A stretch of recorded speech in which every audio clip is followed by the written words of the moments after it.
Alright, here we go. Let me get this stupid winter glove on.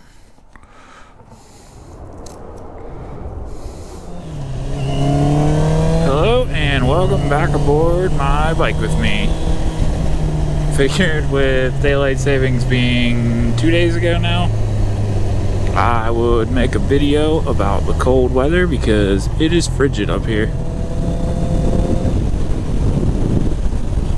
Just leaving work and trying to catch the last couple minutes of daylight today, and although my dash is 6:09, it's actually 5:09, and the sunset is officially right now. So what better time to talk about tips for cold weather riding?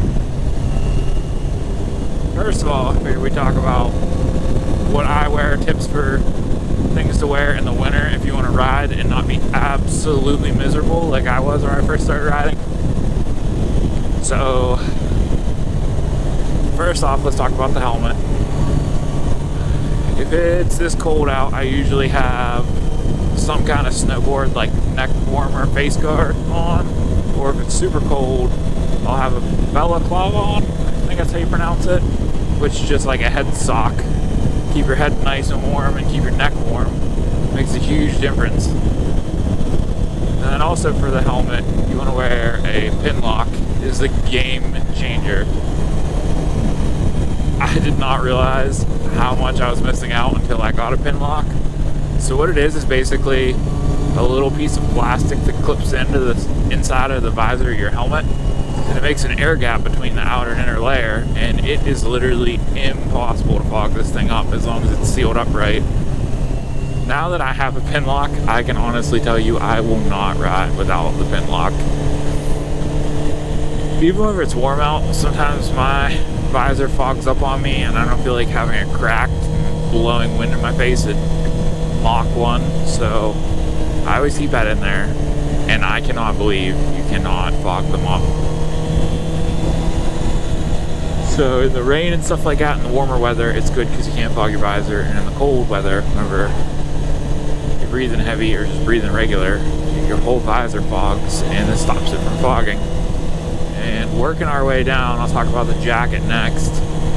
Typically, I have this Joe Rocket jacket, and unless I'm going somewhere real far, I'll put on like base layers of like athletic stuff to wick away sweat and everything. If not, I honestly wear a t-shirt under this, or if it's real cold, I'll wear like a sweater or something like that, just to keep me warm. And I love this jacket because it's a 4-season jacket. So it's got the removable liner, it's waterproof and everything, which waterproof jacket is a definite must because it's always raining and wet in the winter.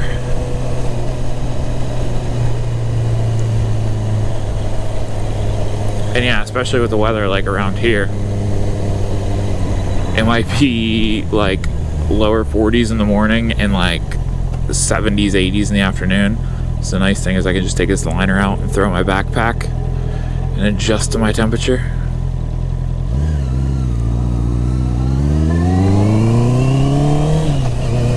Then for the gloves, I got this nice pair of waterproof gloves. I don't even know what brand they are, but they work really good.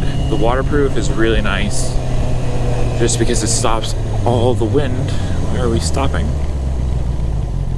Yeah, the waterproof gloves stop all the wind from getting through, and then of course, like I said, it's always raining in the winter, or wet, or humid, so it keeps your hands nice and dry. If you don't have waterproof gloves, a really good hack would be to wear like mechanics gloves or something like that, or like medical gloves, the latex gloves or something like that underneath regular non-waterproof gloves, and that acts as a wind barrier, waterproof barrier, and actually keeps your hands pretty warm. I know a lot of people do that. Yet again, working our way down the pants. Right now I'm just wearing jeans because it's not super cold. I'm only riding to and from work, but nice pair of waterproof riding pants goes a long way. Or you could just wear regular pants with like a thermal layer underneath and some nice thick socks.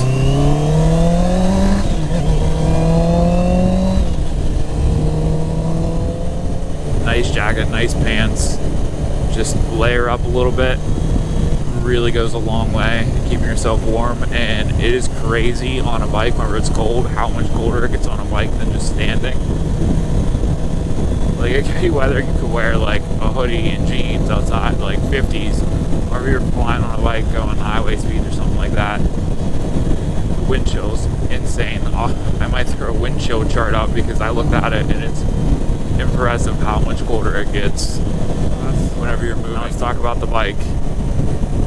Huge thing about the bike in cold weather are the tires don't warm up, which even if you're riding on the street can have play a factor in. So just give your bike extra time to warm up the tires. Even if you're not riding in hard cold tires, will call you out sometimes. So just take it real easy for the first couple miles you're out there riding.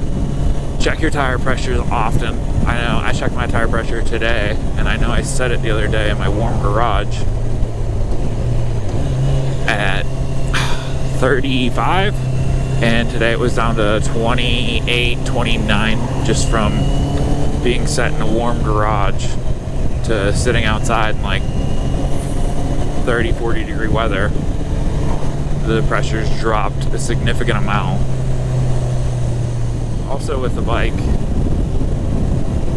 I know personally my bike's still running coolant in it.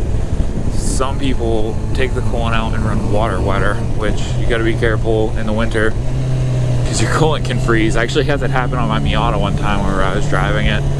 I forgot that I put only water and water wetter in it, and I was driving it and it started overheating driving down the road.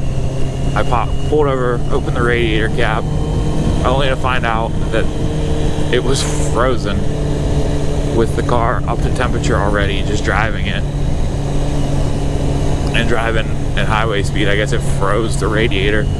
So that was interesting, and I had to pull over and let it defrost, and ice made my car overheat. So it can definitely do the same exact thing on a bike. Just make sure your coolant or antifreeze is actually antifreeze and won't freeze up on you.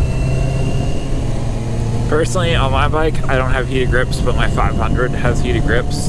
That kind of plays into gear / bike, depending how you want to do it. You can either get like a heated seat on your bike and heated grips, or you can do heated gloves, jacket, pants, all that fun stuff. I prefer the heating the bike method because you'll always have those grips on the bike, but you won't. What is going on with this traffic today? Jeez.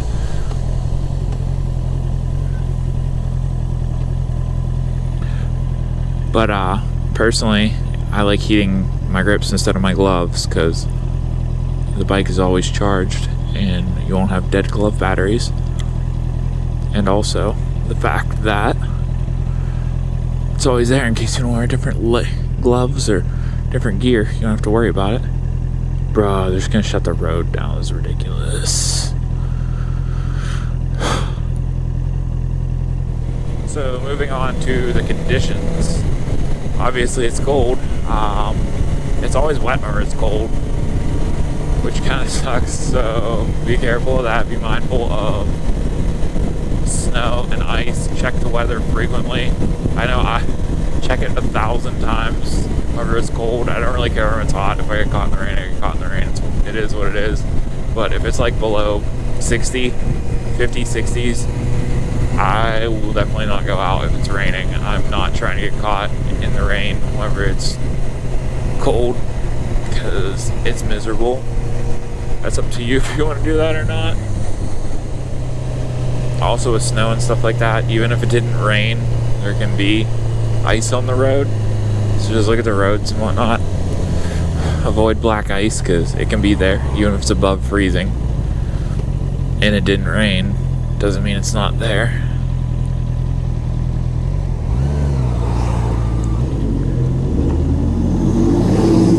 If there's a ton of road salt on the road, I personally won't go out, but be careful because that can be more slippery than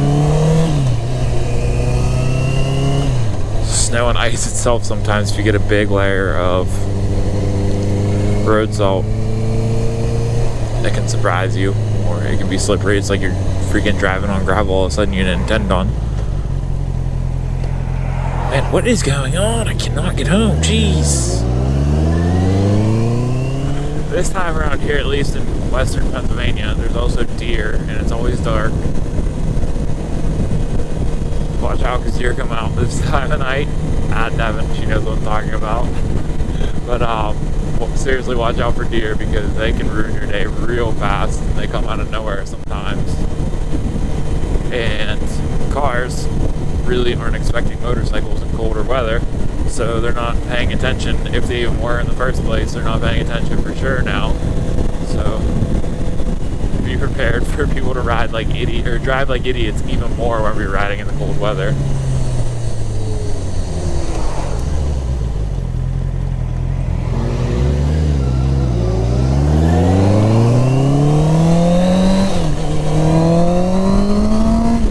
I think this guy in front of me's had it too. He's like, I'm tired of stopping. But other than that, get out there, use some of the advice I gave you, try it out for yourself. Don't bite off more than you can chew. Don't go for a 1,000-mile road trip in cold weather. You definitely got to work yourself up to it, figure out what works for you, what doesn't work for you, and once you know what does work, you have it.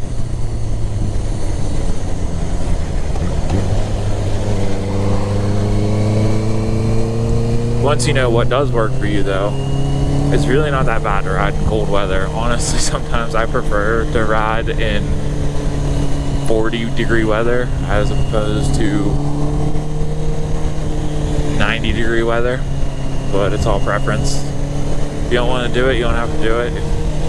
If you want to do it, just know that there's a lot of people out there that are doing it, and you can make it comfortable. You don't have to be uncomfortable in cold weather is the biggest thing.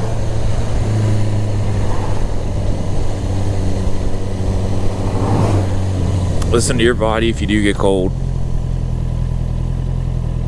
It's alright to pull over. It's alright to figure something out. Don't just tough it out. Your hands are definitely slower. Believe it or not, if you get cold enough, your reaction times are slower and everything else. On top of the fact your hands are slower and sometimes numb, so you don't have the dexterity that you normally do. Keep that in mind. Those are my tips and tricks, I guess, for riding in cold weather. I'm sure I'm forgetting a bunch of things. I'll maybe post them below. If you have any questions, comments, just leave them below. I will answer them. Just get out there, try it. Don't bite off more than you can chew. Work yourself up to it. Just take a little ride in cold weather and go from there.